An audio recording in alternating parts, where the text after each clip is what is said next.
Good afternoon, everyone. Good afternoon from Chicago. And I want to welcome everybody to our third virtual session this week, which we're now calling Starting the Conversation. And we launched this conversation when we had to postpone the Shared Use Mobility Center Summit. And we're just delighted that everyone, the panelists who were part of a session that we were going to hold at the summit have agreed to participate in this virtual session. My name's Sharon Fagan. I'm the Executive Director of the Shared Use Mobility Center. And the 1-minute overview of who we are, in case you don't know. We work in the public interest. We're a nonprofit, and our mission is to create a multimodal transportation system that works for all. And we believe that transit is the backbone, and all the shared modes working together, we can create a system that is both equitable and can reduce CO2 emission impacts and can truly serve a broad set of needs. And so we work on that by working on pilot projects across the country that test out transit and shared mobility ideas. We do research on the impacts to really understand which modes can work with other ones and how to design a equitable system. And then we do a lot of convening and supporting partnership development, which of course is what our annual summit is and what we're now reframing in a way to try to do that in a virtual setting. So again, we welcome you here. And our agenda for today, we have a surprise additional guest. We had built this as the future of multimodal systems partnering for the public good, and that is the panel that you will hear from. In addition to that, before we start the panel, we are going to hear from Vince Valdez from the FTA, the Federal Transit Administration, and we're delighted to have him. We're especially delighted because he has some new and exciting news to share with all of you. So just Vince heads up the research office. It's actually the Office of Research, Demonstration, and Innovation at the FTA. He's a very creative thinker, and he's also a doer. And we've been working closely with Vince and his team on the MOD sandbox projects and the on-ramp projects. And it's just been a real pleasure to work with all of you and now to hear from you. So Vince, take it away. Thank you very much, Sharon. And it's really very good to be with everyone here this afternoon. I'm very glad to be with you all on this virtual panel. And especially given the difficult times that we're all experiencing right now with the COVID-19 crisis. I want to thank and congratulate Sharon Fagan and all the good people at the Shared Use Mobility Center for keeping focused on mobility issues in our country and maintaining headway on this important topic at this very critical time. It's a very important, critical conversation that we need to be having. But before I get into issues of mobility, I did want to take a moment to let you all know how FTA is responding to help the transit industry find the resources to deal with the COVID-19. It's with us. It's something that we can't really ignore. And I'd be remiss if I didn't mention it or say something about it, particularly with respect to the federal response. I know you're all aware that FTA funds something like 80% of transit equipment and maintenance around the country. But that we don't fund operations when you strictly speak about what operations are in the transit industry. That said, much of the COVID response is based on operational issues and practices like cleaning vehicles and buying things like protective masks for staff and gloves and cleaning equipment all of which are considered to be part of the operational side of the business. Well, during this crisis, if a state governor declares an official state of emergency, FTA's relief program, its emergency relief program, will allow transit agencies to use formula funding to pay up to 80% of their COVID response activities, to include cleaning and sterilizing equipment and vehicles. Frankly, that's going to free up billions of dollars to help transit agencies stay healthy and keep their users and their travelers and their riders healthy in these very difficult times. FTA is going to put out some guidance on all of this and put it on our website. So if you're all interested in what the details are, I advise you to go back to our website and look for that information. But again, we're trying to help transit agencies keep riders healthy and safe. Now, with respect to the issue of mobility and innovation, and as Sharon pointed out, innovation is our last name in my office. And this is a topic that is near and dear to our hearts for a long time now. Let me take a few moments to talk about what we've been doing, update everyone as to what we're doing currently, and what we would like to do in the future. You know that there's no question that mobility is still a major issue that we have to address as a country. You know that at FTA, we've been tackling this issue for a long time now. I mean, we've been involved in this issue since 2015. And frankly, at the federal level, the FTA is probably the closest there is to a federal mobility administration. You're going to find that we really understand the issues of mobility as it applies to the interactions of different modes. So let me give you a little context. In the US, transit agencies provide something like 10 billion trips per year. Each and every year, one of those trips represents a transaction, a relationship, a data point, and an opportunity to better understand customer behaviors, preferences, and experiences. Why is that important, you might ask? Well, because with that insight, it really helps you go to better and more enhanced operational decisions. You really can start making really better decisions in terms of system interconnectivity. If you think about it, 10 billion rides is 10 billion data points. And that's a critical mass of business intelligence that any business, any economic sector would absolutely drool over. So we've got a lot of information there that we can use. At the same time, every day we have to be grappling with and addressing the fact that technology and practices are changing almost on a daily basis. You've got more advanced communication capabilities, more sophisticated analytics, better computing power, innovations in everything from artificial intelligence to automation, and they're revolutionizing the movement of people and goods. Recognizing all of this, my office for almost 5 years has been working in the area. We launched back in about 2015 the Mobility on Demand Sandbox program, which led to 11 mod sandbox demonstration projects across the country to experiment with unconventional business models and technologies, all with a traveler-centric and complete trip approach. Moving on, over the next year, we're going to be publishing project reports and independent evaluations for each of the projects on a rolling basis. So keep your eyes out for those. Those are very important documents. And in fact, I think 2 of them are on our websites. They've been posted online for VTrans and BART in California. So look for them. They really are incredibly informative.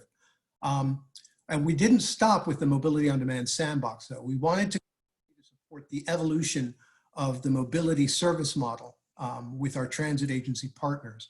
In the summer of 2019, we issued a notice of funding for the Integrated Mobility Innovation Program, or IMI. We wanted to raise the bar in terms of sophistication of the proposals, and even at one point, we thought that we weren't going to get very many applications because of the level of sophistication we were calling for. Instead, we received 104 project proposals totaling over $107 million on what was a $15 million solicitation. You're all aware that earlier this week, on March 16th to be exact, we announced 25 IMI recipients in 23 states for about $20.3 million. These projects are going to support innovative technology to improve access to public transportation, increase public transportation efficiency, and here's the important, really looking at enhancing the traveler experience overall. It's really a much more approach than we even proposed back in the MOD sandbox days. And we're not stopping there. In January, our acting administrator, Jane Williams, announced the third iteration or the third generation program for mobility called the AIM program, standing for Accelerating Innovative Mobility. And just yesterday, on March 18th, we publicly issued a notice of funding for $11 million to support mobility innovation in the transit industry. Again, our partners, our natural partners are obviously the transit industry. And the objective is to help the transit industry with adopting technologies and practices that encourage travelers to use public transportation, enhance accessible regional mobility, and consequently promote local economic development, both urban and rural. We're looking for proposals to come in by April 17th, and we expect that as with the Mobility on Demand Sandbox and the IMI program, we're going to be oversubscribed. We always are. As the Associate Administrator for Research at FTA, I'm really always looking for different ways to support and incentivize the transit industry to experiment, innovate, to really look at ways of improving service for everyone who needs to travel, which means everyone.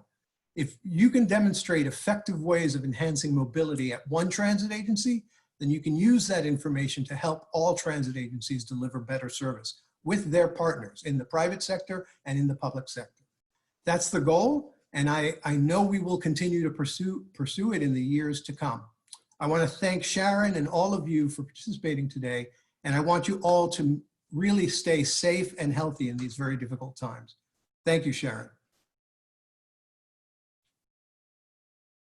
I want to commend you and the FTA for continuing on this path of innovation, announcing the recipients of this new funding and putting out the request for more projects right in the heart of this kind of crisis moment. So I think that is really bodes well for all of us to be able to, think ahead while addressing the very real concerns that we all have.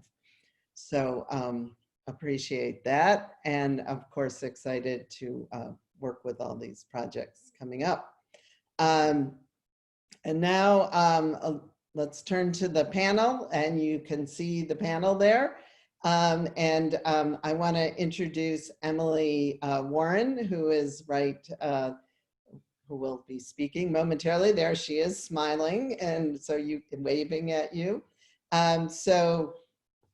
Emily is truly a shared mobility expert, innovator, filled with quite hands-on experience from day one. She was one of the very first employees of Lyft and was there from early days all through seeing its growth. And she was the director of policy and traveled extensively on behalf of the company. I don't think there was a meeting I went to between 2015 and 18 that Emily was not at, and she had just come from 3 before that. But in addition to that, Emily, after she left Lyft, she was the policy director at Lime, and she also did a stint at the Council on World Economic Forum. Yes. And now Emily, and she's also been involved in venture analysis and working on that as well. And she's the principal director, she's a principal and director of policy at Nelson Nygaard. And so she's going to moderate this panel, give some opening remarks, and also introduce the panel members. So we're in good hands with you. Wonderful. Thanks for the generous introduction, Sharon. I have to admit, you know, despite all the craziness of COVID-19, shelter in place is a nice contrast from the level of travel that I had in those years you described. It was pretty crazy, and I definitely got an opportunity to see a lot of local governments responding to transportation technology during that period around the country. So I'm excited to moderate today's panel. Really quickly, I'll give you a sense of how we're going to structure the format and let you know about our cast of characters. So you've met me. In addition to me, we're lucky to have my friend Jascha Franklin-Hodge, who's the executive director of the Open Mobility Foundation. Before that, had a great career working in the city of Boston on technology issues, and in the private sector, the technical background on civic technology, Blue State Digital, and other companies. And we also have Shin-Pei Tsay, who's the Director of Policy for Cities and Transportation at Uber, who I've also had an opportunity to know for a long time. And many of you may have run into her in her prior roles in the advocacy community. And she'll be telling you sort of more about how she's bringing her work, her knowledge and level of understanding of the issues cities face to her work with one of the world's largest shared mobility platforms. And we also have Benji de la Peña, who is the former Chief of Strategy and Innovation at the Seattle DOT, where he's grappled hands-on with the issues that cities face in shaping the impacts of transportation technology and determining how to govern them. So we're going to start with a few kind of framing remarks. I'll share with you some of my perspective on where we are in this space, and also this question of how shared mobility can really contribute in a positive way to shifting more people toward a multimodal travel lifestyle away from personal vehicle ownership. So I'll start with those opening remarks, and then we'll go into a facilitated discussion where I will really engage all of our panelists in some of the tough questions about how to maximize public benefits associated with these new platforms, where the regulatory conversation stands, and we're really going to focus on data governance in particular as it relates to both interoperability of platforms as well as accountability in regulatory kind of data governance. So at the end, we will have an opportunity to take a lot of questions from the audience. We're going to try to leave about 15 or 20 minutes. So feel free to send questions in through the Zoom Q&A feature at the bottom of your window there. We'll see them as they come in, but I won't address them until that final section of the discussion. So don't worry if I don't mention them right away. They're all being cataloged, and hopefully we'll have a chance to get to many of them. Okay, so why don't we go ahead and get started? So I want to start by kind of grounding us in what the original purpose was, the promise with which shared mobility was created. Because when I joined Lyft, it was for a very clear mission, the mission that Lyft's founders had, which was to try to introduce a new mode of travel that had the opportunity to unstick this stagnant dynamic that we had for so many decades in the United States, in which car ownership has dominated as a mode of travel with so many negative effects with which we're all familiar. The idea was that if you can introduce a new mode that fills mobility needs that have been difficult to meet through traditional public transit or other sustainable modes like active transportation, and you could do that as a service, then you could make it much easier for a lot more people to be able to live well without owning a car, and also hopefully improve the efficiency of how we use cars, because we know that every single family owning one or more of these very costly vehicles and leaving them unused most of the time and operating them at a very low occupancy is incredibly inefficient for our transportation system. So the goal was to try to dramatically improve that efficiency and to shift people into a totally different lifestyle where they would use cars less, and that the trickle-down benefit of that would hopefully be an overall reduction in vehicle miles traveled and greenhouse gas emissions. And I think that is very aligned, that intent is very aligned with the goals of cities. Cities have a strong interest in shifting the travel behavior of the public away from car ownership and toward multimodal travel to achieve those same kinds of reductions in vehicle miles traveled, carbon emissions, and of course, traffic injuries and fatalities as well. And shared mobility, you know, in traditional forms, of course, with public transit itself, but also with traditional types of for-hire vehicles like taxis have been around for a long time.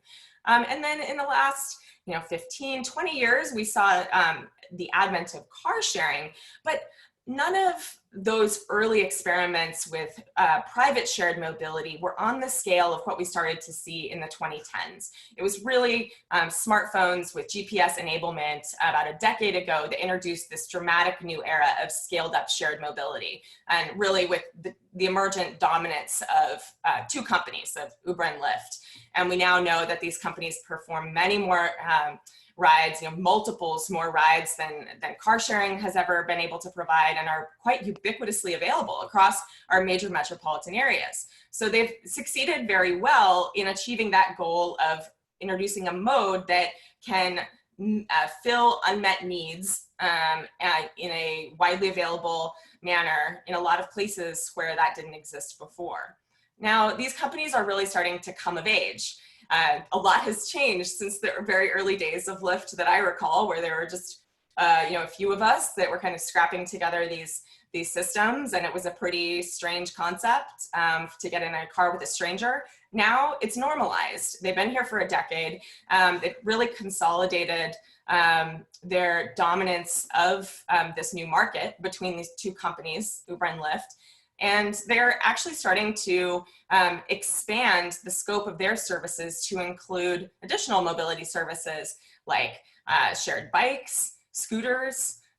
They're even incorporating car sharing into their platforms, and starting to bring in public transit trip data to allow journey planning for rides that connect to public transit, and even exploring the possibility of fare vending for public transit services. So they're really trying to make themselves into mobility as a service solutions. We've all heard a lot of that buzzword thrown around in recent years of MOS, or mobility as a service.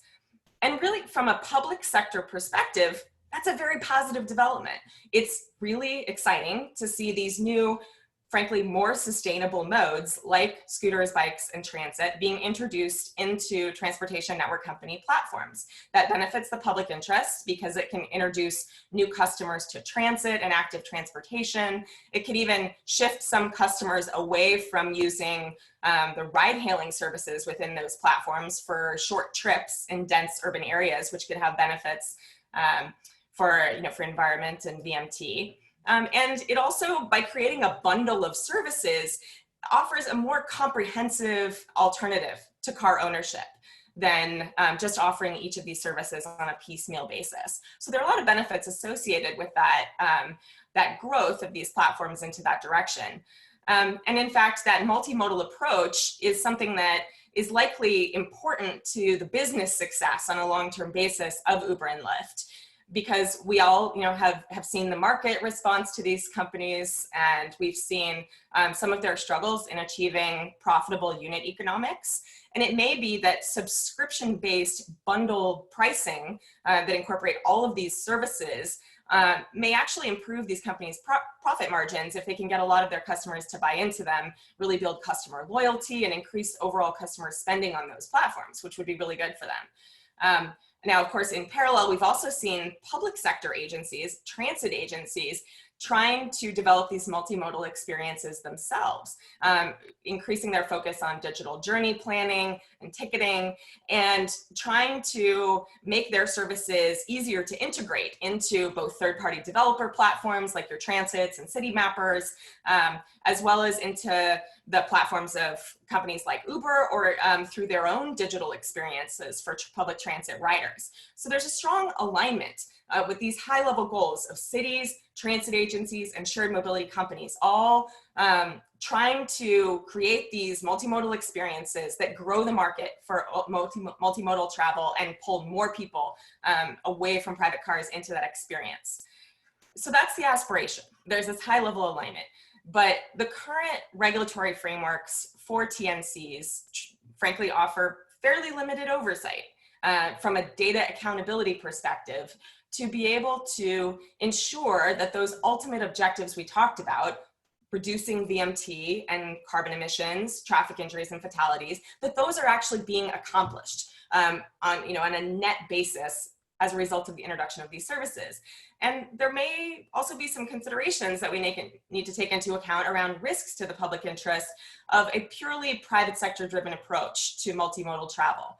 I, of course, still care deeply, having played a role in creating transportation network companies, in making sure that they actually have the positive impacts that we invented them to create.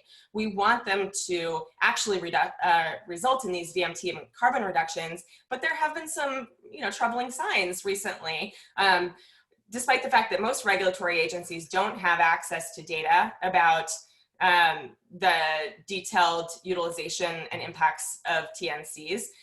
The California Air Resources Board was recently, through an act of the California State Legislature, able to get disaggregated data. And through their modeling, they found that actually there was substantial VMT increase associated with these platforms, especially driven by deadheading of TNC vehicles. And we know that there are also mode shifts that have come up in travel behavior surveys. And so there are these trends that are going in a little bit of a negative direction right now, in looking at some of the unintended consequences of things like induced demand and the wide accessibility of such a convenient mode of travel. Doesn't mean it's a bad thing. These are users that are making these choices, and we need to listen to what they're telling us about their preferences for these services. But it is troubling if the net effect is increasing VMT and emissions, and we need to think about how to get data to manage those externalities and have better visibility into them. We've seen different kinds of regulatory frameworks predominate for TNCs than we have for some of the other lines of business that these companies operate. We've, of course, in the last couple of years seen scooters come on the scene really strongly, and I had a front row seat for a lot of that during my time at Lime, with a very different kind of regulatory model that's actually in many ways been a reaction to what cities experienced with TNCs. And because of the fact that scooters are permitted at the local level by departments of public works and city DOTs rather than at the state level. And because of the fact that there is a much larger number of firms that have entered that market and selective permit processes that give cities a lot of leverage to choose operators, cities have been successful in getting a lot more intensive regulatory control of scooter services than they had of TNCs. So I want to particularly highlight the area of data because that's going to be a big focus for this panel. So at two dimensions of data governance, in one, we have the question of regulatory data reporting to government regulators of these services about what activity happens on their platforms. In that regard, bikes and scooters share expansive disaggregated fleet and ride activity data, often increasingly in standardized formats, such as the mobility data specification, which we'll discuss with Jascha. And they share that with their regulators, and often that data is aggregated and even made available publicly at a high level to the public. Whereas with TNCs, it's very uncommon for disaggregated data to be available to city regulators, and it's very, very rarely available publicly, even in aggregated form.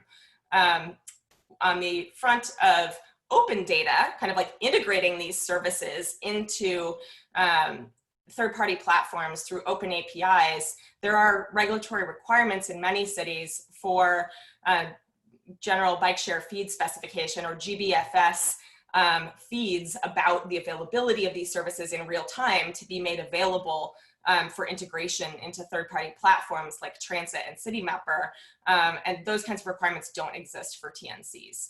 So with that, I want to go to our panel and start digging into some of these issues. And I will start with a general question that I'd love to hear from all of our panelists about, and that is just, in your role, how are you working to catalyze a shift away from car dominance toward multimodal travel? How does that relate to the work of you and your organization? How are you contributing to that? Maybe Shin-Pei, I'll let you kick us off. Thanks, Emily. Thanks for the introduction, and let me know if I can act as moderator sometimes. I think you have a lot of ideas that you want to share. So maybe what I should say is, thanks for the introduction too, as well, to my background. I have spent about 17 years on the nonprofit side of things, looking at how design and policy interact, particularly around our built environment. And have to say that I was not one of those people that bought into, Uber 2015 around the claims of reducing congestion, around the claims of driving down car ownership necessarily based on only rides, but was really, really interested in this role because there was an opportunity with the acquisition of Jump in Transit and new leadership to better understand the impact it was having with cities, to form more relationships with strong relationships with cities that are responsive to transportation need. And I also felt very much that no matter what we do, land use decisions really are the biggest determining factor in terms of driving transportation demand. And there was very little that cities could do around the edges, especially if we weren't investing in transit and we weren't able to build out protected bike networks. So was really interested in working at a place where I felt like they actually broke through the cultural barrier that I think for decades, transportation advocates have really, fought with. There's, once you buy the car, you want to drive it, and everything around you is set up for you to drive your car. It's a very, very easy decision to make. And so I often think of my role and my team's role at Uber as refining the contribution that Uber can make to cities, but through much stronger relationships with cities. So we have to get better at understanding what exactly we can do to fill the ecosystem of urban mobility. We're experiencing right now that having a lot of options is really, really good for cities, in times of crisis. That has been proven time and time again. And then it will be proven again when, things go back to a bit more normal. Who knows when that will be, but having a very diverse transportation system is really important. So on my team, there is transit, bikes and scooters, built environment, and then we also deal with some of the kind of co-benefits or externalities related to transportation and demand. We have sustainability, we have data sharing, health, and accessibility. So in some ways, what we're trying to do, these are just the issues that we're dealing with. What we're trying to do is stand up a cross-functional effort at Uber, where we can work really closely with city partners, understand their needs, but responsive, be way more responsive than I think we have been in the past, and also to learn from the things that we have done that haven't worked in the past, and really refine the product so that there's a way to address what cities need and to follow what cities need versus what we think the solution might be. That was great, thank you. Benji, how about you? How are you working on helping catalyze this shift toward multimodal travel? Thanks, Emily. Hi, everyone. So 2 hats, one I have taken off and one that is new. I was very recently the first ever, probably last ever, Chief of Strategy and Innovation, Seattle Department of Transportation. And also I've started a newsletter on informal transportation called, shameless plugging, makeshiftmobility.substack.com, where I discuss innovations in informal transportation. Our conversations of mobility as a service is usually very North-centric. In the global South, the danger is that they're moving towards car-centric transportation systems because that's what they're learning from the developed world. In Seattle Department of Transportation, there were 3 particular things that we worked on to help shift, right? the overly car-centric systems that we have. The first one is in 2017, we came up with a new mobility playbook. This was before there were electric kick scooters, and we were looking at the landscape and all these new things that the TNCs had been around for 3 to 5 years, right? And car sharing over 15 years or so. And there were more things coming, and we were tackling them on a piecemeal basis. And what we needed to do was to step back and say, how are we responding to all this technology? And the main conceit of the new mobility playbook was to say, we don't know what's coming, but what we do know is what kind of city we need to have. So let's put that first. What are the values and the community values that will guide the way we develop the transportation system? And technology has to adapt to that. Because in the last century or so, we did the exact opposite. A new technology came around and we changed the way we designed our cities and roads and new cities. And that's why we are in this car-centric, unsustainable system. The other thing that coming out of that, and we called it a playbook because we didn't know it was coming. And like I said, electric kick scooters weren't a thing. Then the more we looked at it, the more we realized that we needed to manage information differently. Most agencies, in fact, all agencies still treat information as a tool rather than an asset. And the example of that is you will probably go into any agency and there will be 5 spreadsheets of the same data with varying things, like in the same way that you would have 5 wrenches and whoever needs the wrench would have it next to them.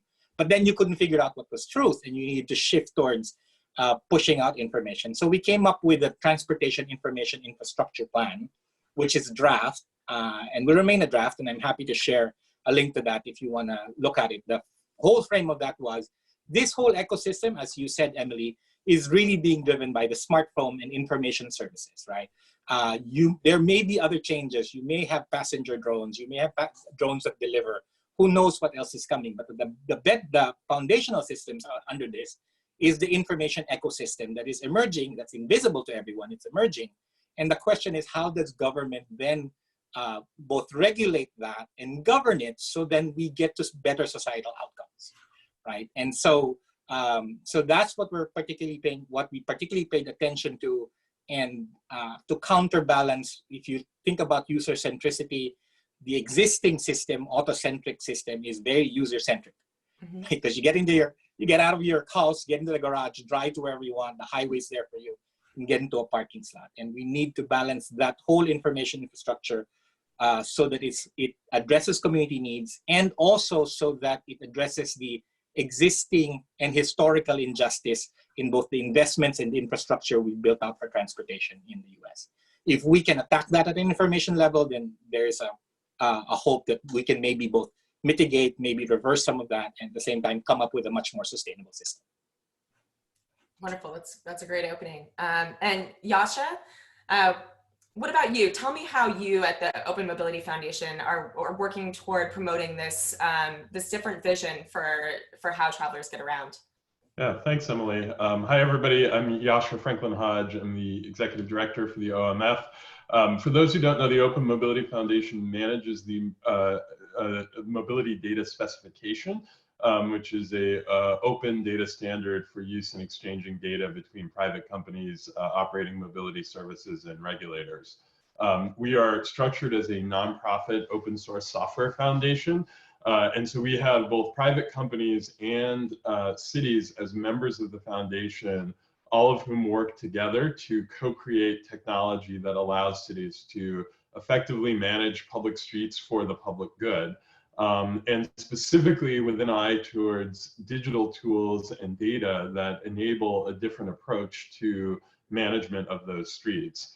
And so to your question, Emily, I think, you talked about this idea that cities are, that our system is kind of very locked in around a car culture, around single occupancy vehicle and vehicle ownership.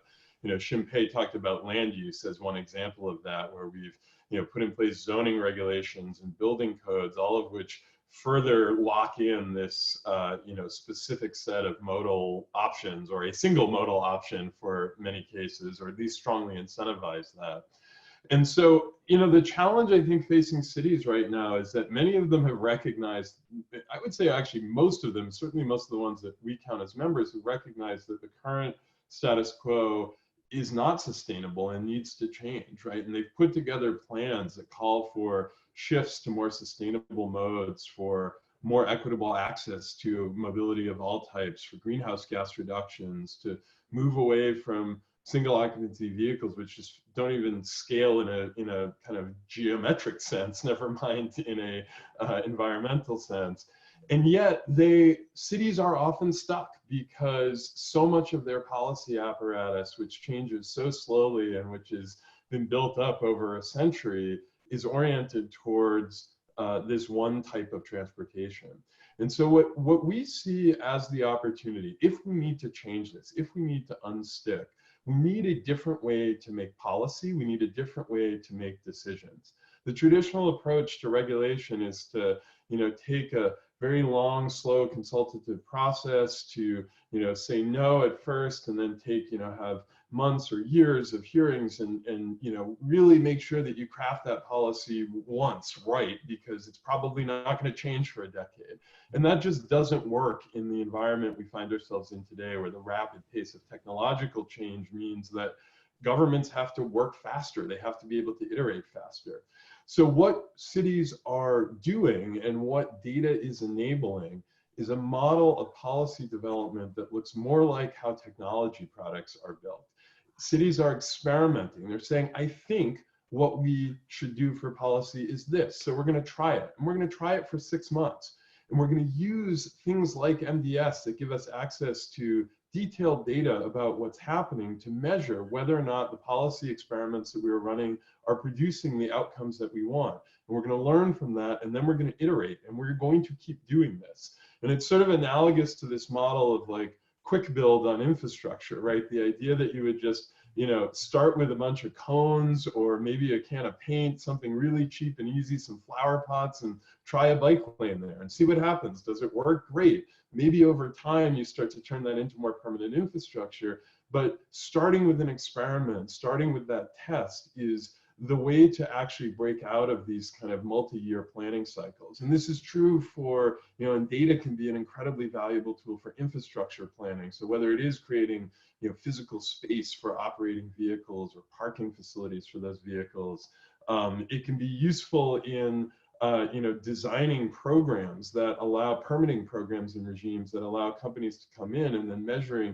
if we say we want this for equity, does it deliver? Does it produce the desired outcomes? Are we seeing the right kind of competitive landscape emerging that ensures that our constituents are paying fair prices, right?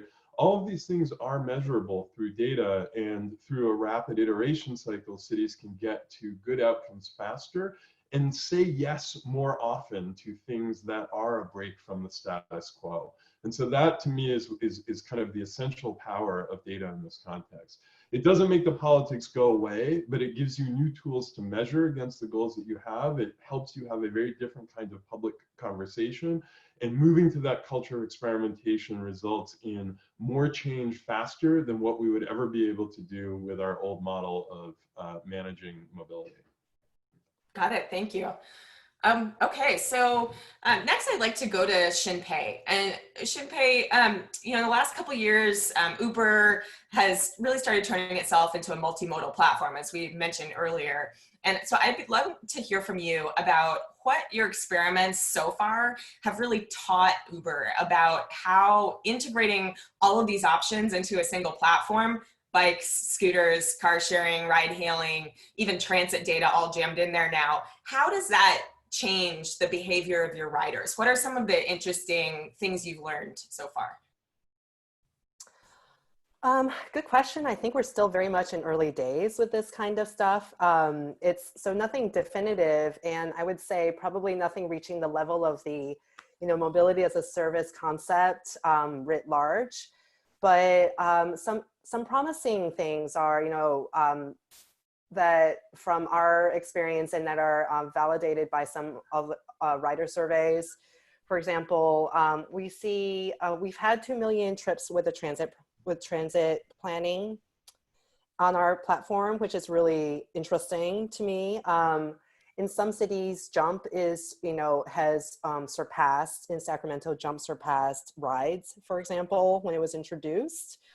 We now are able to offer things like nudging people towards, if they open the Uber app, nudging people towards a transit or scooter bike ride if it's less than a certain distance. And I think all of these are promising. And then when I think about the surveys are coming out in some, you know, all the studies are, again, because this is so new, I think nothing is definitive, but some surveys suggest that people who are able to give up a car increase their use of transit, bikes, scooters, or micromobility and ride hailing. And that's an interesting basket. And so I think in general, there's an interesting basket of, you know, of choices now that we can try to pull together. Honestly, I think that it is only as good as the infrastructure that's in the city. So, you know, I think we can direct service to fill gaps. So with Dallas, I think it's been great that we can offer shared paid rides in partnership with a transit agency as a first last mile solution. But in general, you know, I think that, you know, within any city, whether or not someone takes transit is very much about whether or not that, you know, the transit service is there. And we're very supportive of, you know, and would like to advocate for, you know, improving transit service everywhere. So I think we can play a role in filling in some gaps and making connections and trying to bring that seamless experience forward. I would say probably not, you know, people won't think it's absolutely seamless, but I think that there's just some promising steps there. And are there any things that you would be really excited for Uber to do as you continue to refine that multimodal platform moving forward? Like things you haven't done yet that you think could be very impactful in kind of helping us achieve this bigger picture change in our transportation ecosystem? It's interesting. Maybe it's just because I'm thinking about how the world has changed lately, but I've been thinking a lot about how we can use the platform to serve people who have not been historically well served. Mm-hmm. And so my team, the city's product team, is doing a lot of work around in-app improvements so that people with maybe who have vision issues or hearing issues are able to use it as well as anyone else. We have launched a few features to help senior citizens use it. And I know it sounds nuts that you can call to get an Uber, which is like, you know, old technology. But I think the point is that we don't want the app to be a barrier to someone getting a trip if they need it. Right now we're looking a lot at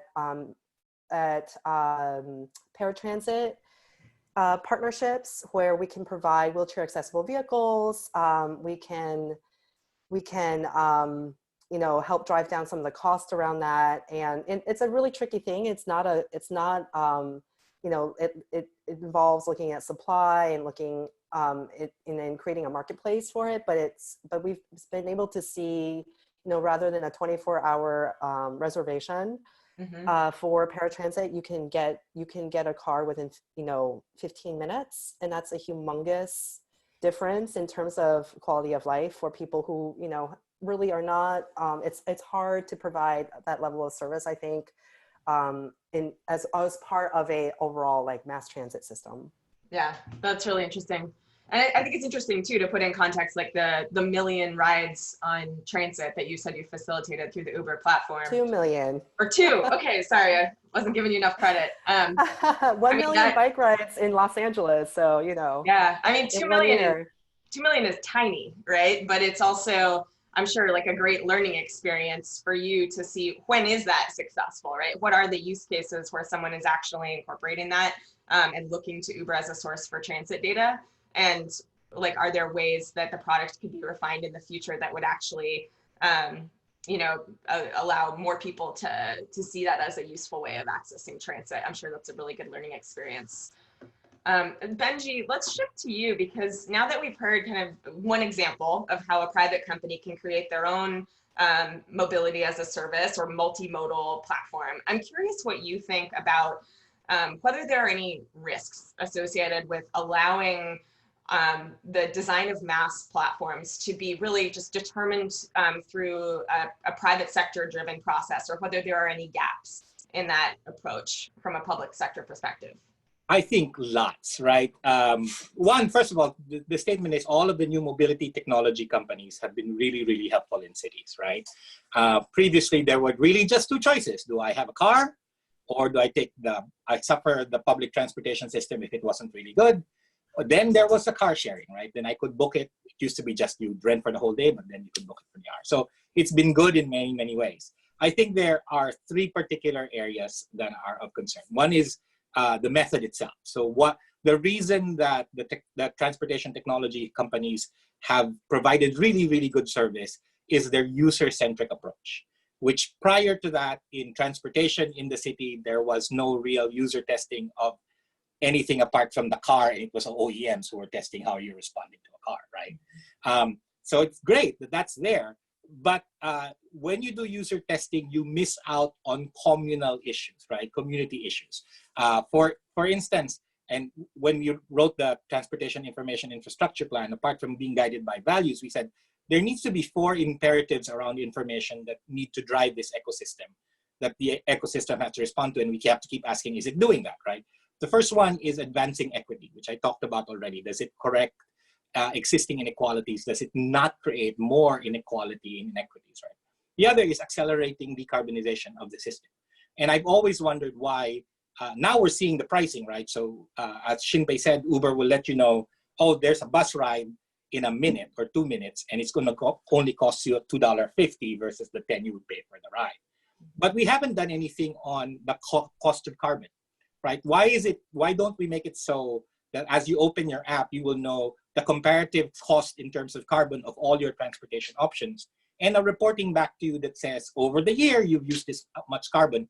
And from the city side, an understanding of, particularly in a city like Seattle, in our region, transportation is the biggest generator of greenhouse gases. Then how are we bending that curve, right? And if it's all user-centric as a method, then you're going to miss out on those kinds of community issues. And then the other two was, so it should advance equity, accelerate decarbonization, protect privacy in our, as Shoshana says, it's the surveillance capitalism, right? And I was scared when Vince said 10 billion data points on trip data. And it's like, oh, that's really, really scary of what you can both identify and manipulate through that. So how is the system, if we leave it up to the private sector, how are we going to assure that privacy is protected? Especially because user behavior is where they get most of their marginal profit of offering you more, right? Cory Doctorow wrote a piece for Kaspersky Labs, I think yesterday, and he had this really, really great quote. Any data you collect will probably leak. Any data you retain will definitely leak given a certain amount of time. So the question then for that, if you leave it up to the private sector, can we trust them with the data, right? And I think the last decade just says, probably not. And it's the same thing too with quasi-government agencies. So what are the rules around the way we handle information? Very specific 3 data points of location, and we can re-identify who you are, right? And lastly, how do you ensure a level playing field? Right, in a sustainable level playing field. Transportation has been here before, where private sector built out the streetcar systems in many of our cities, right? And they were using it to, they were funding the streetcar system with suburbs, the streetcar suburbs. And once those were all sold out, it wasn't cost effective to run these streetcar systems anymore, but they were so essential to the city that cities started regulating fares, and pretty soon they turned it over to the cities.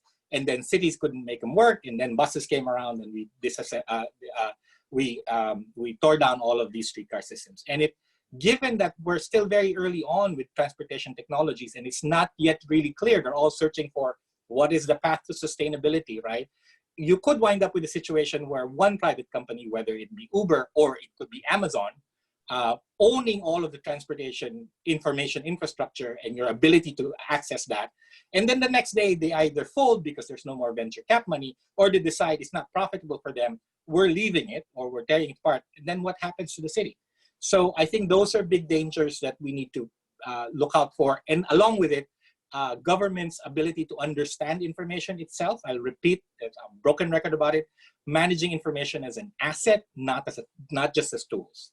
Yeah, I think that's a really great segue to Jascha, because I'd love to hear Jascha's thoughts on sort of why is it so important for cities to be able to have the kind of data that they collect using tools like the mobility data specifications in order to ensure that these companies are kind of delivering on the public interest goals that you've identified, and how do you balance that with some of the concerns that Benji identified around things like surveillance capitalism?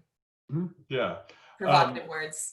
Well, the good news is that governments are generally not in the business of surveillance capitalism, since they do not operate on the profit motive. I mean, I'll give some examples of use cases for data, and some of these are things that are happening right now when it comes to micromobility, and some of these are things which would happen were more data available from some of the other modes that are operating on city streets. So infrastructure planning is one obvious one, and that could be thinking about how road space is allocated, how curb space is allocated, measuring progress towards modal goals. Many cities have very explicit goals around modal shift, and understanding whether new services are contributing to those or not is really important. Understanding and managing negative externalities, whether that's sidewalk clutter from scooters or the empty VMTs that Emily, you talked about, recently. That's a place where having data becomes a very powerful tool, and not having it creates this massive blind spot around things which are potentially hugely impactful to the public. And we saw that as data has finally started to emerge about ride hail and its carbon footprint. Understanding the kinds of incentives and policies that result in behavior change.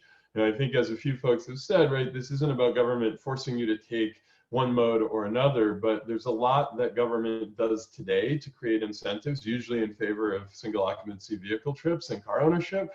As we start to explore new tools, whether that's differential pricing for different types of travel or road uses, or incentives for making journeys that connect public transit with another mode, we need data to actually be able to measure whether those things are effective in producing the outcomes that we're hoping for.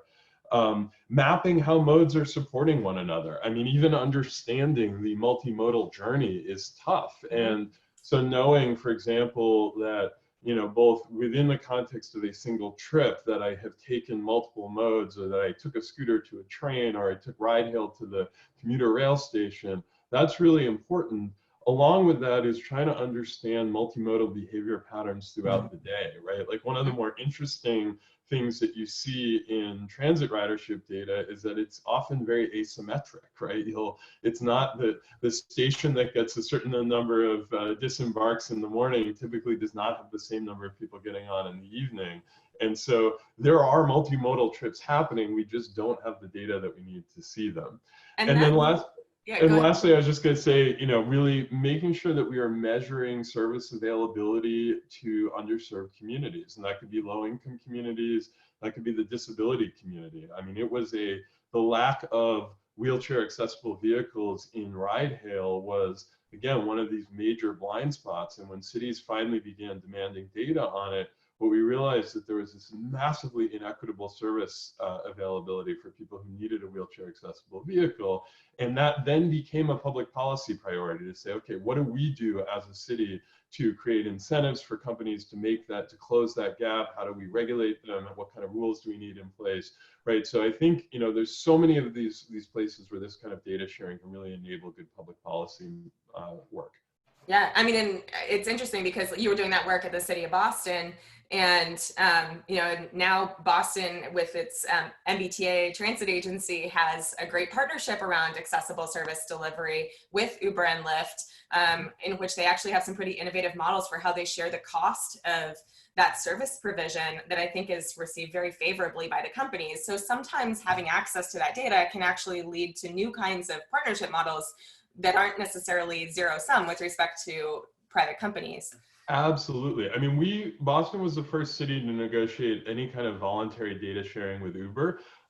It was pretty minimal, and a lot of the commitments that got made by Uber weren't fulfilled. But the one thing that it did do for people inside of City Hall was give them an understanding of just how massive this service was in the city. And ultimately, I think that led to people recognizing that, hey, maybe we actually need to start thinking about how we design our physical space to accommodate this, because it's here and it's a lot bigger than I think most of the leadership inside City Hall understood at the time. So you mentioned something interesting a minute ago, which was you talked about how it would actually be useful to understand not just the origins and destinations of all the rides that are happening by each mode, separately on a platform like Uber, but also to understand the patterns of user behavior, these sort of multimodal patterns, asymmetric trip making, patterns over time. And that's something that MDS doesn't even offer now. Like, you don't have a unique user ID field that's transmitted to cities here. So it's not possible for cities to really understand what an individual is doing in their patterns of use over time, or in a multimodal platform, how they're shifting between these different modes that are offered within the same app, which from a travel behavior change perspective would actually be really fascinating, but it also has bigger privacy implications for sure. It makes it much easier to re-identify somebody. So I'm curious how you think about how the public sector could accomplish that without serious privacy implications. Yeah, I mean, I think inevitably using data for managing and enhancing transportation systems is always going to be a combination of different types of data with different levels of aggregation associated with it. There's certainly, if, for example, you want to do billing for entry into a congestion zone for a ride hail, right, you're going to need some pretty precise disaggregated data about a vehicle's movements in order to be able to do that transaction. And there's certain things related to management of vehicles, scooters in particular, on sidewalks where it is helpful to know precise vehicle location information. But there's a lot of things that, MDS is expressly designed not to capture any information about people, or not to link, any of the vehicle information to a person as much as is possible, right? And so, to your point, right? Yeah, sure, it would be fascinating to know where, Jascha Franklin-Hodge went over the course of the day, but I think cities are not asking for that data, nor do they think it would be responsible for them to start to try to manage that on an individualized basis at scale. But I think there are some really interesting things happening in the aggregated data space that do allow for some of those insights to be derived. I mean, to thinking about those 2 million trips to transit that Uber has facilitated, understanding, it would be amazing if Uber shared some of the insights around that data with cities in aggregate form to say, these are the options people considered before they took the transit choice. Here was the distance they were traveling. Here was the pricing differential across the modes, right? Those become incredibly valuable data sources in aggregate for cities to understand human decision making. And frankly, they become really useful in terms of letting cities make beneficial infrastructure decisions that may be beneficial to companies, right? Recognizing, oh, they took a jump to the train station instead of an Uber all the way, right? That's a pretty strong argument for why you should have more jump parking at the train station, and maybe even some incentives attached to that. So I think those kinds of things are really valuable. The other thing that we're seeing a lot of cities start to do is work with aggregated cell phone data, because as interesting as the data coming out of the Uber app is, or any individual, like Transit or City Mapper or Google Maps, ultimately we all carry location beacons with us in our pockets all day, and they are tracking us. And so, we are seeing there's companies like Streetlight Data and Cambridge Telematics that are doing some really interesting work to try to look at that data in aggregate to sort of understand behavior patterns. And so, like, for example, the city of Los Angeles is doing a lot of work on their bus network. And one of the things they're trying to unpack by analyzing cell phone data is the trips that don't fall neatly into commute patterns, because so much of the transit system is designed around, traditional commuters, but what about the person who's picking their kid up from daycare, stopping by the grocery store, and then going home in the afternoon, right? They typically haven't been designed into the transit system and the shape of the network or the frequency of the service. So they're trying to use this aggregated cell phone data to give them those insights. So I think there are a lot of data sources that local governments can tap into, some of which are super detailed, modal specific things like MDS, some of which are other aggregate sources. Yeah, it's super interesting. I think there's a lot of controversy and chatter about, whether there are privacy concerns associated with getting like Uber and Lyft data. And there isn't so much discussion about that cell phone data that cities get, which is actually very similarly detailed in terms of maybe even more expansive because it's still with you when you're at home. Yeah, well, to be fair, cities are not getting disaggregated cell phone data as far as I'm aware. So. Okay, so Shin-Pei, I think I'd love to hear your response to that. And I think obviously everybody knows there have been battles over the years between Uber and cities about data sharing. I've been on both sides of that battle, so I can sympathize with everybody involved. But it's clear for sure when you look at some of these new findings, like what came out of CARB, which was only possible from disaggregated data, that there is some utility that's unique to being able to analyze disaggregated data. And I'm curious what Uber thinks is the right way to strike a balance. And what's the right place to draw the line of sharing data that allows cities to accomplish their important public interest purpose without compromising the privacy of your users? Well, first I should say that real-time correction, 2 million users have taken advantage of the transit, not 2 million rides. Yeah, that's even better. A very different scope. But I think we should dispel some I think narratives out there because of Uber's past history around data sharing. And Jascha, I know you were at Boston when the first attempt was made, and that was, it wasn't the greatest attempt. But we are, we believe in data sharing, believe cities should have data to manage their public realm.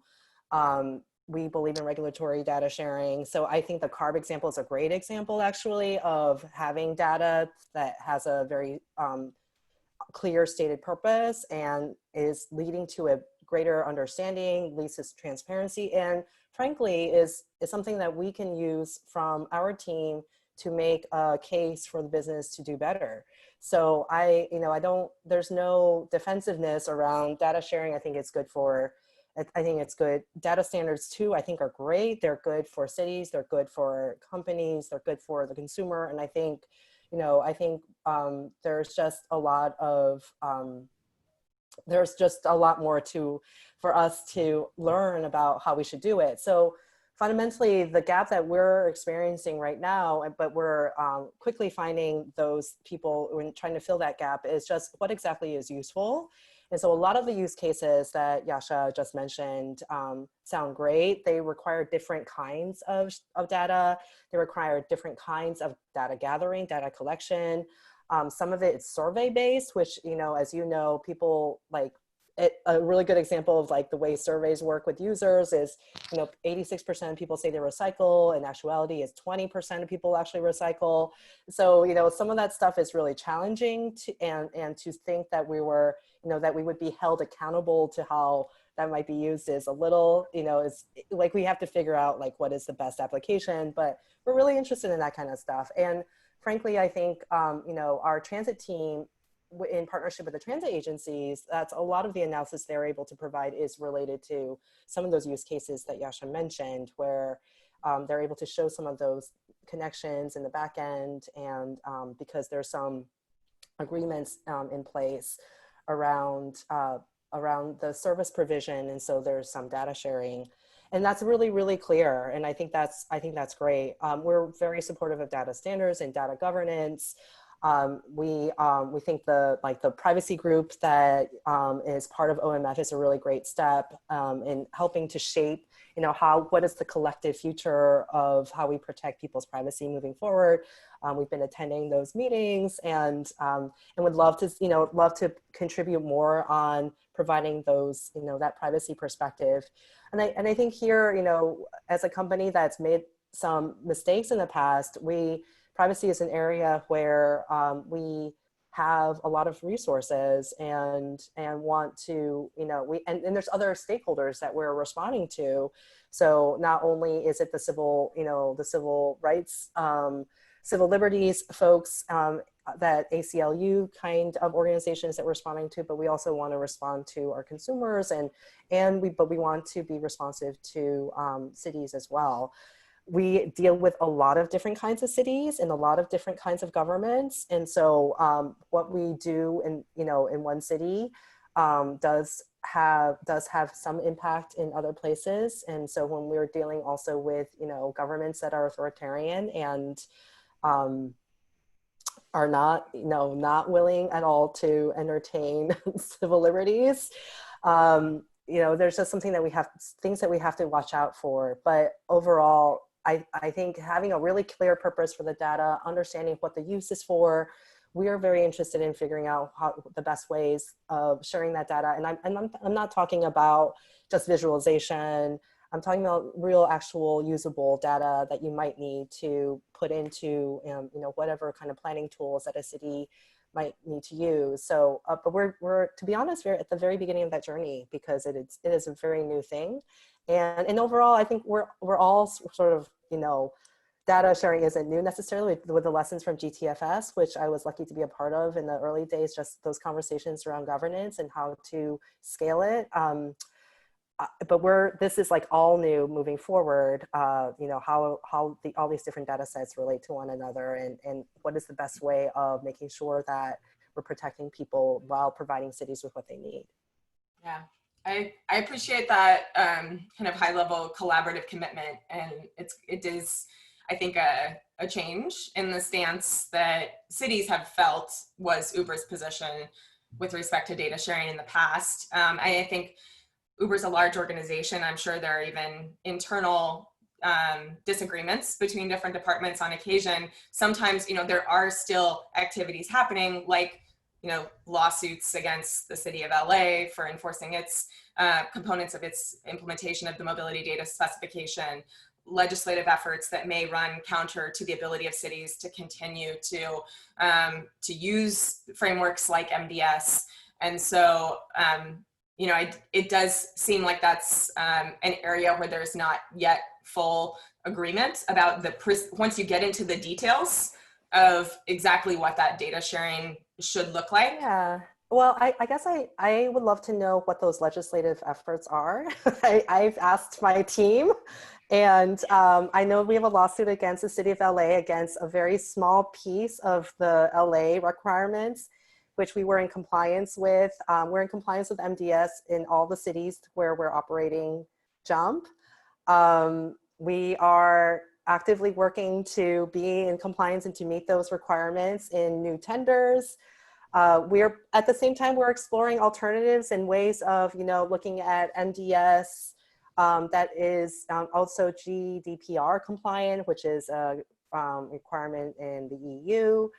So, a more stringent for the US audience, a more stringent privacy principle policy in the EU. So I actually don't know of other lawsuits other than LA DOT. And if there are other legislative efforts, it would be good to hear. I'll follow up with you. Yeah. So I think we've done good coverage of this question of regulatory data sharing. I want to make sure we have time to also talk a little bit about the other kind of data sharing around interoperability, because we started this conversation talking about multimodal platforms and how Uber has crafted a multimodal platform now, and cities and transit agencies are also both interested in trying to offer this kind of comprehensive experience to travelers. And so, looking at the current approach that we've seen from both Uber and Lyft offering these kind of closed ecosystem type multimodal platforms, I think it's interesting to consider that model and to think about, if you think about that model versus a model in which every operator of shared mobility services would have to, make its services available for integration through standard formatted APIs in third-party apps as well, which is something that, we've seen mandated, as I mentioned before, for scooters, but not for TNCs. What would be the differences in what the outcomes would look like if you require that much more open ecosystem kind of approach versus a kind of closed ecosystem approach? And I'm open to the idea that there are pluses and minuses for the public interest. It's not necessarily unequivocally good to just let it be a free-for-all. But I'm curious how, maybe Benji, we can go back to you on this one first. What do you think are the pluses and minuses of those two approaches? I'm not going to answer your question directly of pluses and minuses, just responding to this ecosystem is getting built out, right? And so we have to make sure that it is sustainable in the long run. And reacting to both what Jascha said and Shin-Pei said, for the longest time, the only data sources we really had in cities were traffic counts, right? Whether they're sensors or whatever else, it's traffic counts. And so when you see a new data source that seems to promise a lot of analytics that will come with it, you say, okay, we want that data. But you have to make sure the data infrastructure you're building is not fragile, which means you can't rely on one or two data sources. Because if we say, okay, we want all that data from the mobility companies, and the next day the mobility companies fold up, what are we going to do with all the analytics we built up that were dependent on that data? So part of what we say in the Transportation Information Infrastructure Plan is say, what are the data needs of the DOT functions, right? There's the traffic control, there's the traffic management function. What kind of data do they need? The traffic control planning function, what kind of data do they need? The maintenance people, what is the data that they need? Street permits, right? What's the data do they need? The curb and parking management. At the same time, what data do they need to be pushing out, right? So that we need to be broadcasting data. For instance, when we close the sidewalk for construction, whether it's government done or because of private construction, how do we make sure that the blind person walking the sidewalk knows that sidewalk is closed before they even get to it? So there is the whole idea of, if it's building out as an ecosystem, and I'm leaning towards, of course, open APIs are good, government has to lead by pushing out its APIs, not just open data saying, we published a spreadsheet and a database, it's 3 months, right? But so what if you're trying to think about, how do we deliver a mass product to users? What's the best way to ensure the public interest around that? We say information is in the new infrastructure, right? So cities should be building out that infrastructure and making sure it's usable for both mobility companies and people. And at the same time, once you build that out and it's usable, you can now go and ask, well, the data you provide is important to all the users. So tell us the availability of these things. So for instance, where are the empty scooters? That should be really easy to do, or bike shares. Or for the emergency services, which route is the emergency service going to take at this very moment? So therefore our roads are closed. Or for the city to be able to say, congestion pricing 3.0 is to say, don't take that route right now, take the streets five streets down, and it costs you $50 because it's very congested.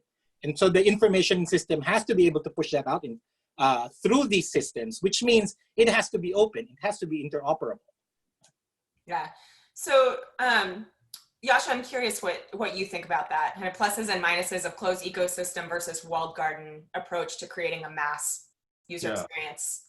Yeah, I mean, in some ways, I think we're in the very early days of a big experiment on this, because if you look at how countries in Europe, by and large, have approached the MOS concept, it is frequently built around open standards and sort of requiring that schedules and service availability be published in a standardized format, requiring that single trips be purchasable using interoperable APIs. And it essentially is creating the conditions that you could open up your transit app and say, I want to go from here to here, and no matter what services you use to get there, public or private, they would all be visible inside of one app or any number of apps, and they would all be purchasable through that single path. And I think that is the sort of the open model.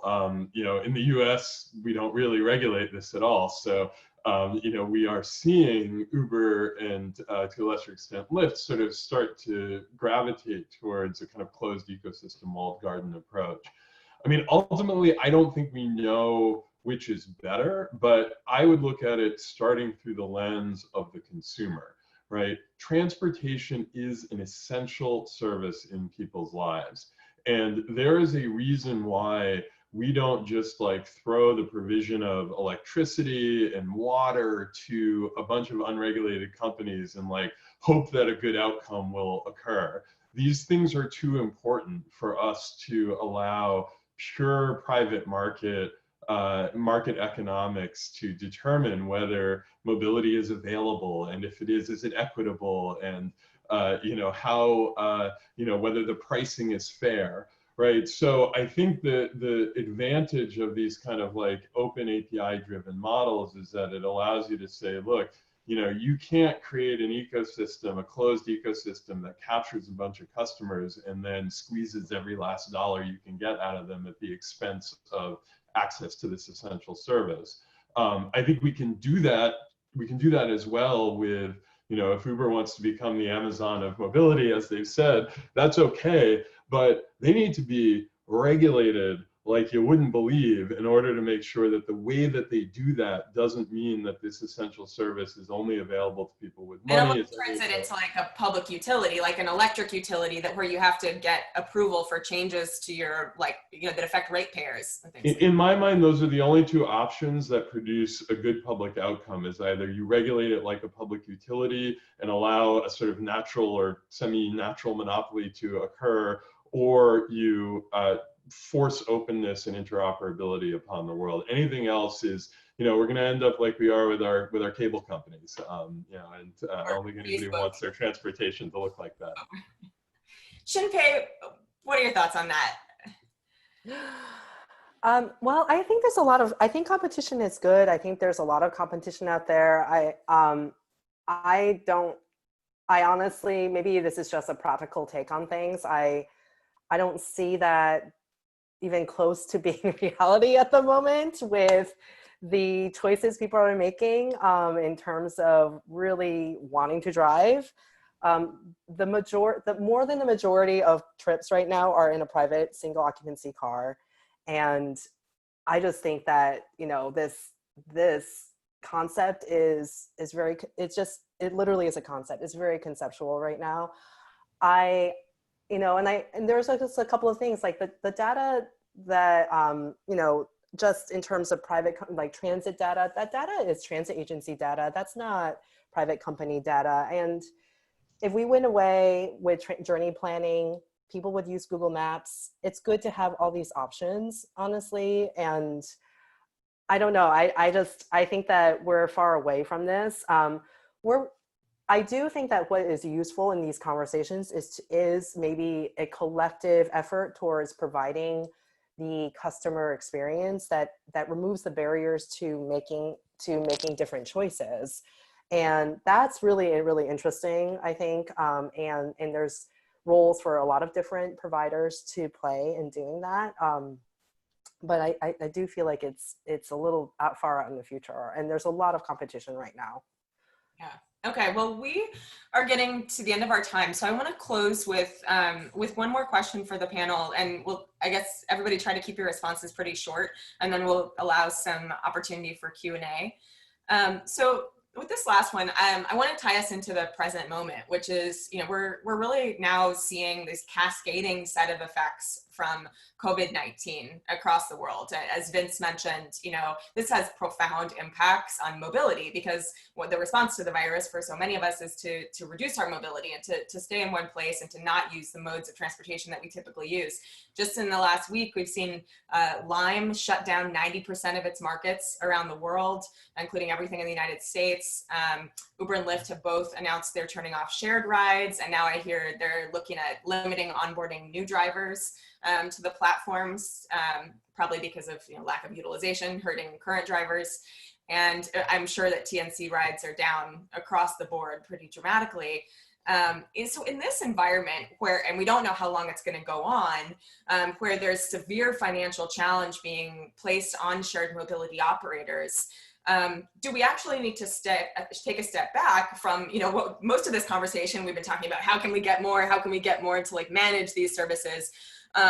How does government need to worry that these services are now going to disappear, or actually take steps to try to ensure the continuity of their operations, or consider reducing city fees or other efforts like that? Should we be worried that parts of this shared mobility ecosystem are not going to make it through this crisis?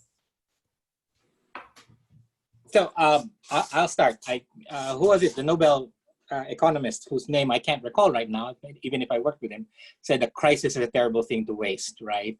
So we need to step back in this moment when everything is falling apart to say, well, what is the future going to look like? What do we need to start building out?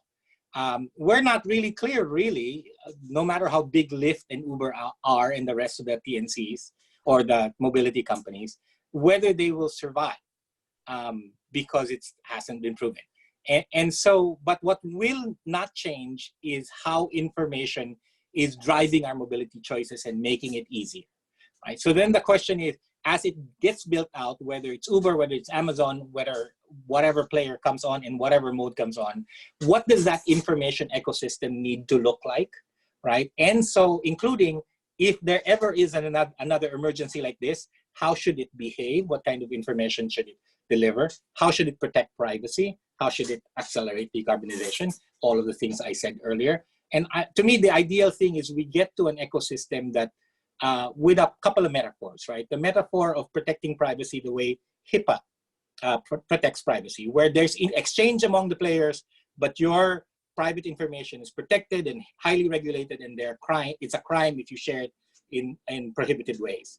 I think we should learn, as MDS started with an air traffic control scenario, understanding how air traffic control manages information where they know vehicles are, but they don't know who's riding in it. And at the same time, the National Traffic Safety Board, where if there, and the FAA, where if there is an accident, you are quickly able to get the information when you need it and only when you need it, so that you can identify the chain of handling a part or the safety issues, right? And I think this moment, as we're all sitting at home because it's work from home, is a good time to start thinking about what is this information ecosystem that we need to build out so that we get the kind of mobility that we want in the kinds of cities we want, and to correct the failures of the last 100 years. Thank you. Jascha? So, you know, I mean, I think a lot is going to be different a year or 2 years from now, and I don't think any of us are in a position to predict accurately what that's going to look like.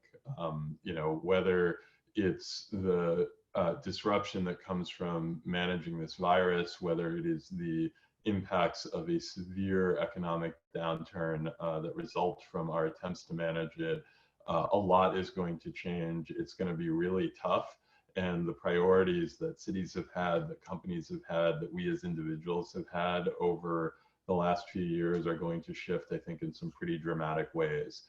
I'll be the first one to say, I don't know what this means for transportation and mobility, but I think everybody in this ecosystem is going to have opportunities in the months ahead to ask the question of, what can I do to help best solve the problem that we as a community have right now? And whether that's finding ways for people to travel safely without, especially vulnerable people, without risking infection, whether that's looking at the need to help get people to jobs and you know, places of opportunity at low cost. You know, we collectively are going to have to answer some really, really tough questions. And, you know, we will see. I mean, I think it's too early to ask the question about, will government need to subsidize micromobility? I mean, I think, you know, we're going to need to figure out what our societal mobility needs are. They will likely be a lot less for a while, and that's going to impact every sector of transportation, whether you're selling cars, whether you're running a transit system, or whether you're renting scooters. And as those needs start to grow, how do we serve them in ways that do protect public health and protect the financial challenges faced by individuals as they try to go about their business and restart their lives. The one prediction I will make is I think we're all going to be doing a lot more walking in cities because it's free, it's good for social distancing, and ultimately, that's the one thing that most of us are able to do without spending any money or any special equipment. So. Yeah. That definitely rings true. I think walking is the only mode of transportation I've used in about a week and a half. So that's a very good outcome in the short term. Well, I want to thank you all for what has really been a fascinating conversation. We have been so excited in our discussion that we've left a little bit less time than expected for questions, but I do, if folks are able to stay, want to take a few of those here with the remainder of our time. So maybe we can do kind of a lightning round, and I'll point each question to a particular panelist so we can try to keep moving through them. So the first one I see here is, and I'm going to direct this one to Jascha. In the context of data sharing, have you seen anyone looking into the use of distributed ledger technologies as a way to enable data sharing in a privacy conscious way? No, the topic's come up a couple times, blockchain and other sorts of Blockchain everything. Yeah, I mean, I think fundamentally, right, the question is, what are you trying to solve for here? And the big challenge with data sharing has been around trust to a large degree, and trust that, what cities are being told by companies is accurate, not in the sense that it has been untampered with in transit, or that it's, that it is what was intended to say, but whether the companies are telling the truth, whether they are accurately reporting. And, the intrinsically distributed ledgers don't necessarily solve that problem unless you get some really baroque systems where, the vehicles themselves are writing to ledgers and are, have secure elements attached to them that can't be tampered with by the companies. And, honestly, I think we're at a stage in this where, as others have said, we're still figuring out how to use data, what data is most useful. And so I think for us, it's, the distributed ledger model doesn't seem like it is solving the most pressing challenges of establishing a trusted relationship between the parties and, really helping us first hone in on what's most valuable. That's great, thank you. So next question, I'm going to put this one to Shin-Pei. This one is about how you include the disability community in your initiatives, and I guess this would be, really in the Uber context. There's a lot of opportunity, as you've talked about, for really improving the mobility of individuals with disabilities of various kinds through the Uber platform. But how do you really make sure that you're hearing from those users directly and incorporating their experiences into the products that you develop? Such a good question. Thanks for asking. So it's imperfect, but we work a lot with organizations that represent those users. So I think there's a national association that advocates for people who are blind, and there's other associations like that that we work with, seniors associations.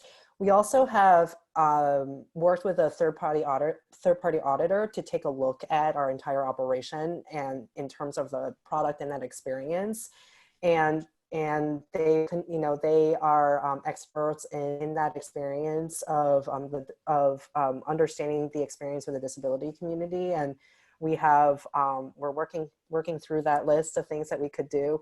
And then also just keeping an eye out on the opportunities, like the paratransit opportunities out there for helping to fill a gap for people.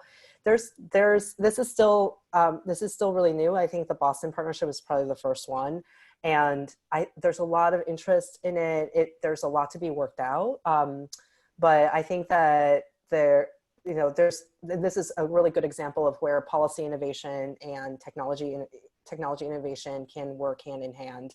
I don't think it's necessarily a technology problem right now. It's more of how do we get the right conditions to get people to want to make that kind of investment, and both on the private sector side, but then also on the government, the public sector side.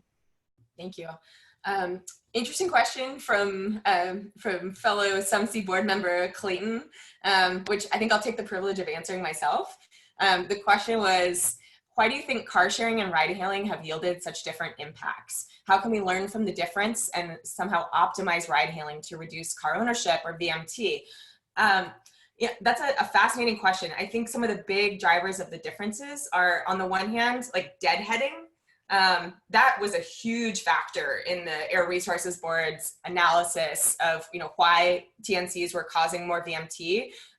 Huge factor was the unoccupied miles that they're traveling around in between passengers. And obviously car sharing vehicles don't have that same feature associated with them. They're not circulating when they're not being used, except for, probably much more sparing kinds of deployment related positioning that the companies use. But generally, they're operating on a round trip basis, especially now that point-to-point car sharing has evaporated. It's really only happening on a round trip basis, and there's a lot fewer deadhead VMT associated with that. The other factor, I think, is that ride hailing is just useful for a much broader variety of uses, and it's much easier to use. Its availability is dramatically better than car sharing is. So, if you open up all the car sharing apps that are available to you, from Turo to GetAround to Zipcar in your community, the chances are the number of vehicles that are on those platforms is very, very low compared to the number of vehicles that are available on the TNC platforms, and the kind of time and distance that it would take you to get to the nearest car sharing vehicle is quite high compared to the ETAs that the TNCs can offer. And so car sharing just isn't going to induce as much demand as TNCs are, because TNCs offer a really, really convenient service. And so that's a double-edged sword. The more convenient it is, the better it does at meeting people's unmet mobility needs, which is great. It's good at things that car sharing isn't good at, like getting you home late at night when you're drunk, and getting you into low density rural areas, getting you picked up in places where car sharing has never been able to economically operate. But it also makes it competitive with other sustainable modes of transportation and induces demand. So I think, do we just have to accept that? I don't think so. I think that regulatory structures right now haven't been crafted in a way that really creates a strong incentive for TNC platforms to reduce deadhead miles. And we haven't created, necessarily like the kinds of pricing structures for access to our public right-of-way for TNCs or for normal cars that really shape people's incentive structures appropriately, so that we can manage demand, manage that induced demand more effectively, manage the mode shift more effectively. Okay, moving on to the next question. Great question here, and I'll open it up to whoever the first panelist is to chime in. What role can state DOTs play in fostering better collaboration between new mobility providers and local agencies? What's the role for the state?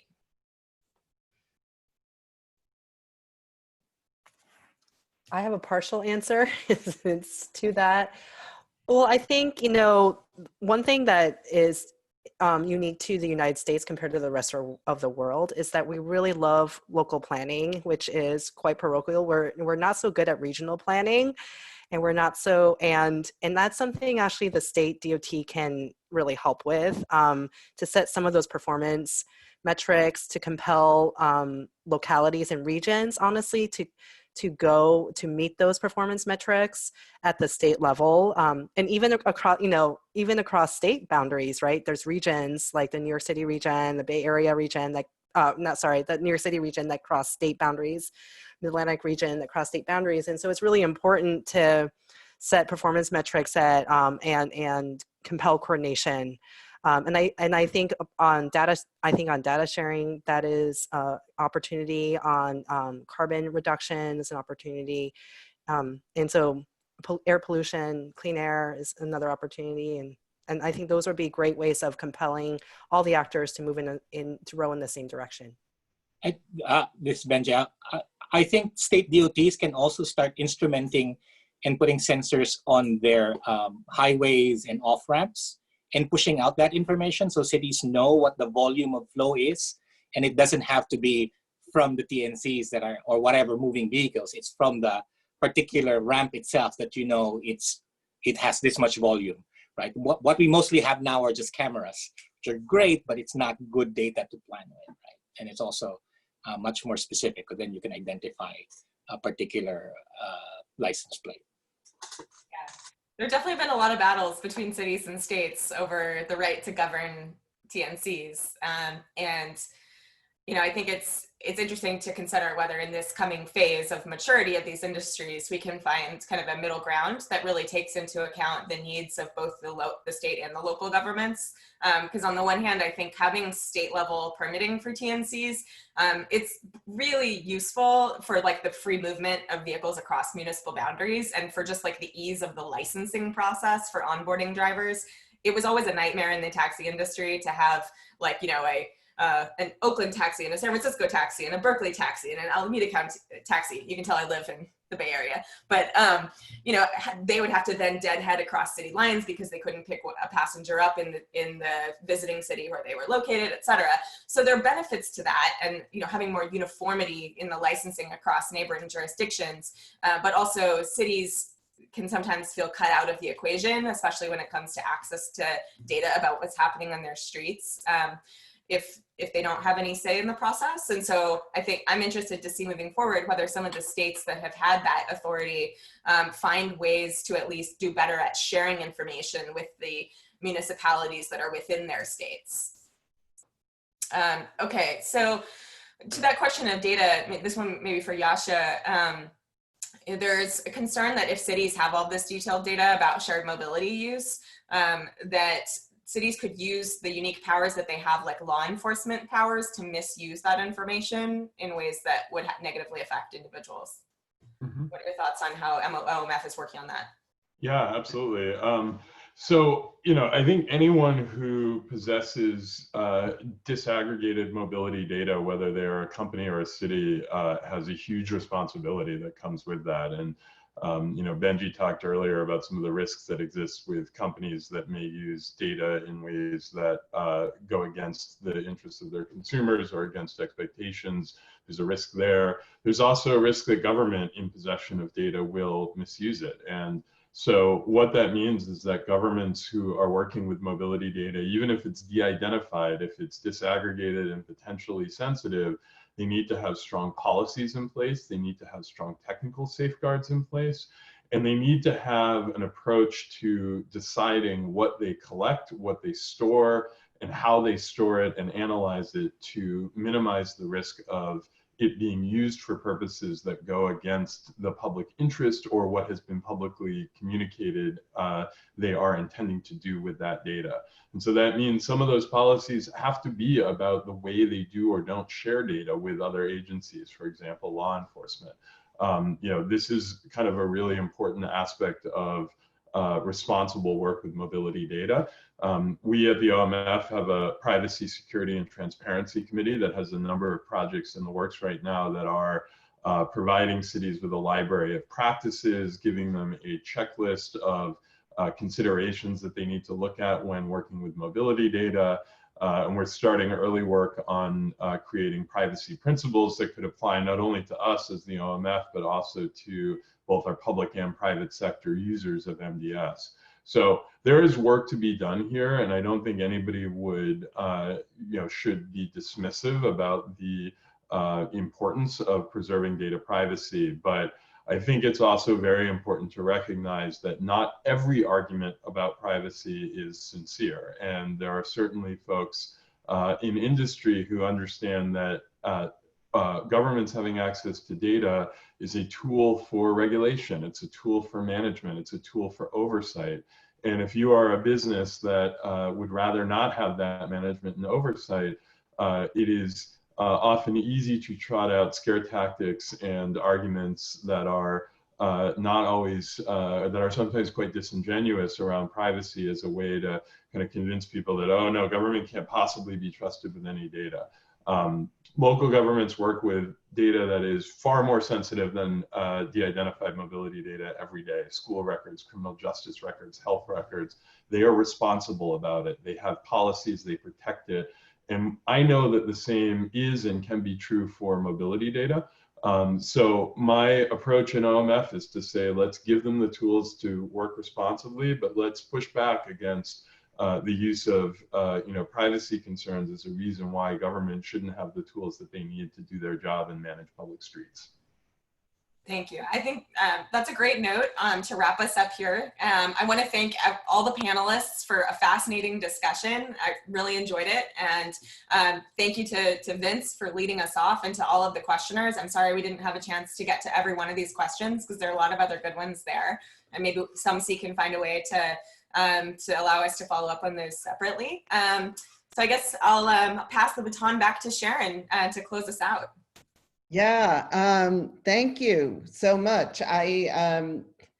That's really what I wanted to say. This has been an absolutely fascinating conversation, and it's really heartening actually to know that we can have a conversation like this virtually, because I think we dug into a lot of critical issues and we're able to do that. And, I hadn't really thought about it before the panel started, but realizing the different roles that a number of you have played over the years, and you've moved from, Emily from the private, toward the public, and Shin-Pei years in the public to the private. Anyway, and so it really was so meaningful because I think all of you could see a lot of sides to this issue.